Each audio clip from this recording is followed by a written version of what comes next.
মাম্মা তুমি কি করছো? হ্যালো, আমি সকাল সকাল ঠাকুমার মাথায় কালার করে দিচ্ছি। ঠাকুমা ৯২ বছর বয়স, এখন 50 বছর, মানে 50 বছরের মতো দেখাচ্ছে ঠাকুমাকে, তাই তো? ক্যামেরাতে দেখ, ক্যামেরাটা দেখতে পাচ্ছি। কাছে দেখা, ঠাকুমার মাথাটা কাছে দেখা, দেখা এদিকে নিয়ে আয়। কি সুন্দর ঠাকুমা লাগে, ঠাকুমা মুখটা তোলো,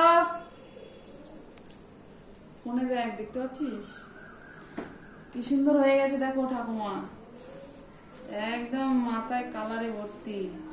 ভালো করে ধুতে হবে ঠাকুমা, বুঝলা? তোমার মাথা ভালো করে ধুতে হবে, বুঝলা? এখন দিতে হবে? এখন না, 15 মিনিট রাখো, তারপরে 15 মিনিট পরে। সাবান সার্ফ দেওয়া যাবে না? না, শুধু জল দিয়ে ভালো করে ধুতে হবে অনেকক্ষণ ধরে। এই যে